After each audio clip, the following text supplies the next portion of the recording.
তাকাব্বালাল্লাহু মিন্না ওয়া মিনকুম। ঢাকা ৪ এলাকায় বসবাসরত এবং ঢাকা ৪-এর প্রবাসে অবস্থানরত সর্বস্তরের ভাই ও বোনদেরকে জানাই পবিত্র ঈদুল আজহার শুভেচ্ছা। ঈদ মোবারক। ত্যাগ এবং কোরবানির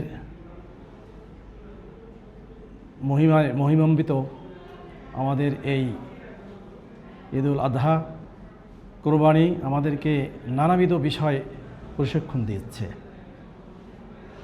আত্মত্যাগ, আত্মকোরবানি, অপরের জন্য কিছুটা করতে পারার ভিতরেই রয়েছে আমাদের এই ঈদের সার্থকতা, সফলতা। আমি এমন এক মুহূর্তে কথা বলছি যে মুহূর্তে ঢাকা ৪-এর প্রায় অংশই, অধিকাংশ জায়গায় অতিবৃষ্টিতে প্লাবিত। আমি অত্যন্ত দুঃখ এবং ভারাক্রান্ত হৃদয়ে সকলের দুঃখের সাথে আমিও একাকার হয়ে সকলকে বলছি, সকলকে জানাচ্ছি সহমর্মিতা। জানি না আগামীকালকের যে কোরবানি, সে কোরবানি আপনারা কিভাবে দিবেন, কারণ রাস্তায় জলাবদ্ধতা, কিছু বাড়িতে পানি উঠে গেছে। এমত অবস্থায় আল্লাহর কাছে দোয়া করি যে আল্লাহ সুবহানাহু ওয়া তাআলা যেন আগামীকালকের পর্যন্ত আর বৃষ্টি না দেন, যাতে কিছুটা হলেও স্বস্তির সাথে পশু কোরবানি করতে পারেন। মাত্র 30% টাকায় জমির মালিক হয়ে নতুন বাংলাদেশের গড়ে তোলার স্বপ্ন দেখা বাংলা বসতি।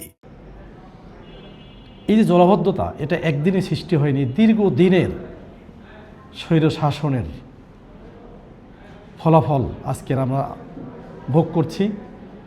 আমরা আশা করি আমাদের বর্তমান যে সরকার, সেই সরকারের গণতান্ত্রিক পদ্ধতিতে নির্বাচিত যে সরকার,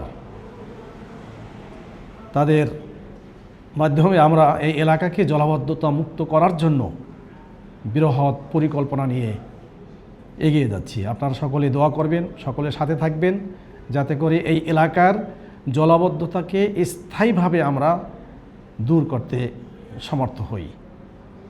পাশাপাশি আমি আপনাদের কাছে অনুরোধ রাখব, পশু কোরবানির পরের যে বর্জ্য আসে সেটাকে পরিচ্ছন্ন করার জন্য আপনারা ভূমিকা পালন করবেন। সিটি কর্পোরেশনের পক্ষ থেকেও এই দায়িত্ব পালন করবে। বাংলাদেশ জামায়াত ইসলামীর পক্ষ থেকেও, আমাদের সংগঠনের পক্ষ থেকেও প্রত্যেকটি ওয়ার্ডে আমরা গ্রুপ করে দিয়েছি, তারাও চেষ্টা করবেন, তারাও আপনাদের পাশে থাকবেন। তবে এই নগরীতে, এই এলাকায় আমরাই বসবাস করি। পরিষ্কার পরিচ্ছন্ন রাখা, দুর্গন্ধ মুক্ত রাখা, বর্জ্য দূরীকরণের ক্ষেত্রে ভূমিকা রাখা আমাদের সকলেরই দায়িত্ব। আমি আপনাদের সকলের জন্য দোয়া করি এবং সকলের প্রতি আমার রইল অন্তঃস্থল থেকে ঈদ মোবারক। আসসালামু আলাইকুম রহমতুল্লাহ।